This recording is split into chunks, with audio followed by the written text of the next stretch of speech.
Hey everybody, so Dr. William Clark here for Leadership Conversations. This is the show where we talk about leadership according to the world that matters to you.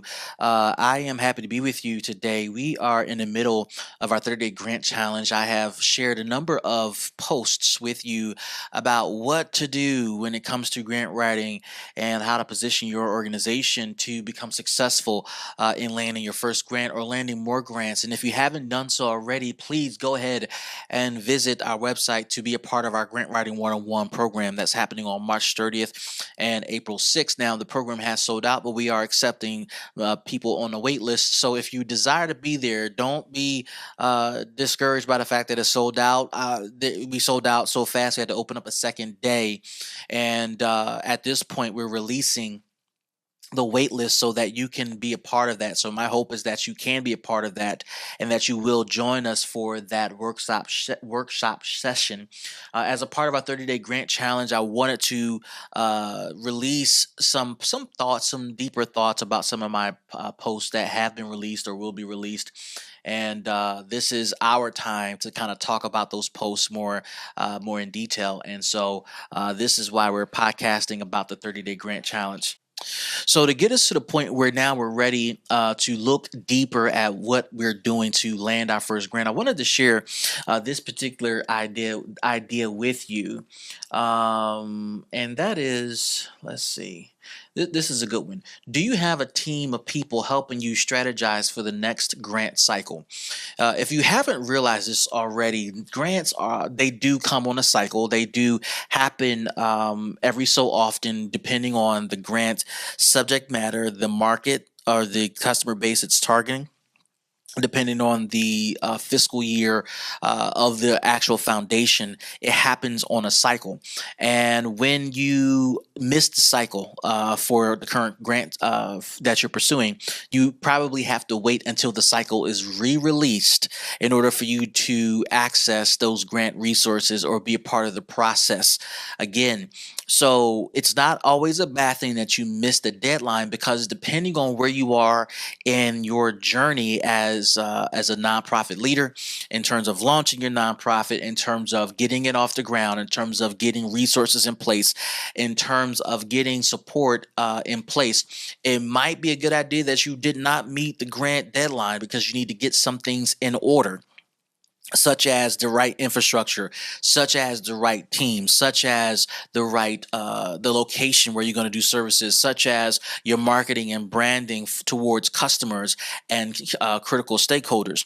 Those things are essential before you land your grant. You're going to be asked for those things. Those things will be used to judge you.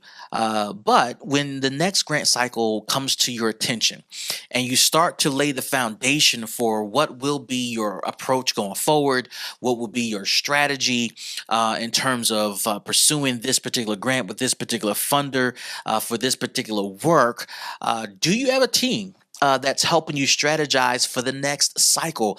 And we can go a number of ways with this, right? A team that's going to help you position the nonprofit in the best way for the next cycle. That may mean meeting the right people at the foundation. That may mean meeting the right people who are already in this work. That may mean finding strategic partners who are going to help plug in with the work you're doing. That may mean getting your skill sets up to par. So let's say you missed the grant cycle and the next cycle is 10 months away. What are you going to do between now and the next opening of the cycle to show and prove that you are a player in this industry? You are a player with this marketplace, that you are someone, that your organization is a serious contender that must be evaluated for future opportunities. What are you doing to close that gap? And so you may be helped in that way through people on your team. You may also be helped by people helping you write the actual grant. So let's say you already are positioned to do well. Let's say you already are in a place where you are a resource that can actually add value to a particular funder or a particular project. With that being the case, then how do you write a better grant application? You may not be as good as that. So do you have people on your team helping you with that? Not only bringing visibility, but also just helping you articulate your thoughts, your strategy, your intentions, your motivations on paper.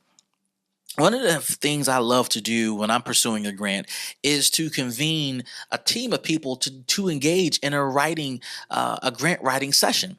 A writing session is a time where a bunch of people with different ideas, different thinkings, different philosophies who do care about the same thing I care about are coming together to say, hey, we see this grant, we think we can land it, let's write this together. Let's convene our thoughts. The writing sessions can take place in a number of ways. They show up in a number of ways. They present themselves in a number of ways. And I have used them to help strategically position the organizations that I work with and work for to land grants. And that type of help has landed some major grants, made some significant, had some significant impact on the work that we're doing. And it was because I asked people to help me strategize in certain areas when it came to landing this next grant opportunity. Again, it could be with writing, it could be with marketing, it could be with branding. And the interesting thing is, even though I am a part of an organization that has pretty good resources in terms of just how it positions itself, the relationships we have around the state, the people we've done business with, the reputation. We've been fortunate to land some major grants and contracts, and it has made a difference in our work. While we have those fortunate resources, there are areas where we're exploring and we want to grow into that we may have no standing, we have no credibility, we have no exposure, and we are heavily reliant upon friends, upon partners, upon people that we know who can help either help us position ourselves for this new opportunity that we believe we're fit for, or introduce us to the right people, or be a part of the positioning or the strategy itself as we may land the grant, but now we got to execute on it. All that to say, no matter how mature your organization is, or becomes, you're going to need help. You're going to need people to help you get in position for what you're looking for. And that help is critical. That help is a difference maker. That help will relieve stress. It will position you for where you're trying to go with your foundation or with your organization. As we get closer to the grant writing workshop, it's these type of strategies, it's these type of ideas and more that's going to be essential in you landing your first grant. I can show you how to write a grant. I can show you where to find grants.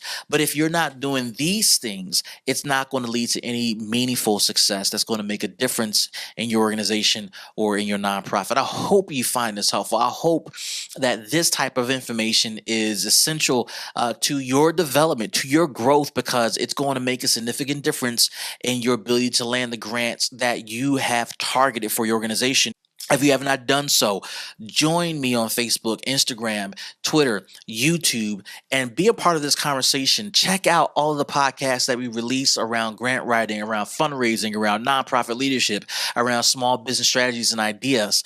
Share this content with friends. Share it on your page. Be a part of the conversation. Be a part of the process of helping someone become what they're trying to become to meet their goals. This is Dr. William Clark for Leadership Conversations. I hope you find this conversation helpful, and we'll see you in the next show. Peace.